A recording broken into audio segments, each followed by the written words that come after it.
Be ready. 5 seconds.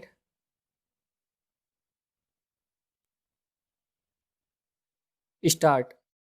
Faced with a potential reversal of gains that India has made in slowing the spread of COVID 19, Prime Minister Narendra Modi has appealed against weakening the fight during the annual season of festivals.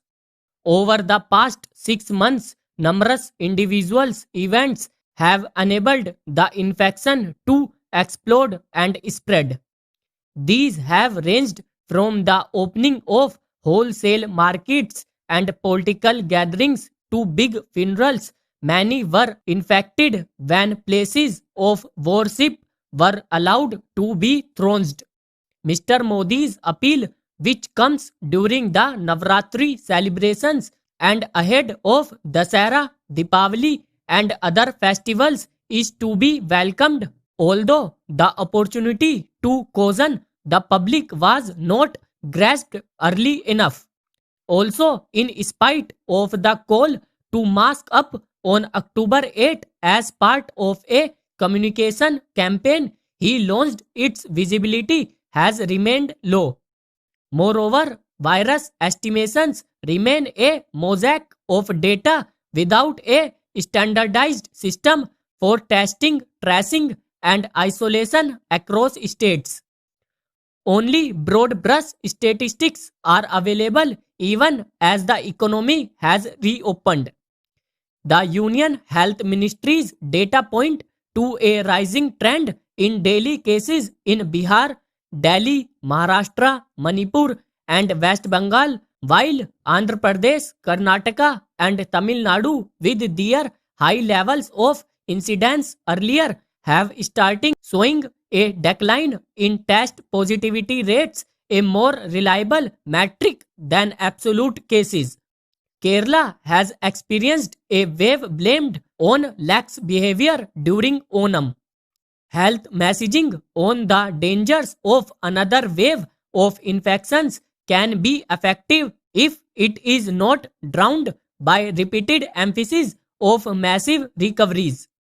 States anxious to present a picture of near normality to boost economic activity highlight recoveries over risk, and people are lowering their guard. Mr. Modi has suggested that the fight must not weaken until there is a vaccine, and experts and WHO want countries to learn to live with an endemic virus. In India, the reality is that even as of October 21, the official death toll in a day stood at 717, a not so inconsequential number, and there were 7.4 lakh active cases. The emphasis, therefore, has to be on preparing for the new normal, adopting acknowledged defenses such as masking, distancing norms, and hand hygiene. In parallel, the center should launch policy reform to transform a predominantly commercialized health system into one providing universal coverage. COVID 19 has meant double jeopardy, a loss of income on the one hand, and a steep rise in health insurance premiums on the other, after insurers were asked to provide cover for more conditions. Under such circumstances, the cheapest protection against disease and financial loss is prevention now and into the future. The center says it has a communication strategy centered around the theme of safety until March next year. Its efficacy will be tested immediately by the festival season.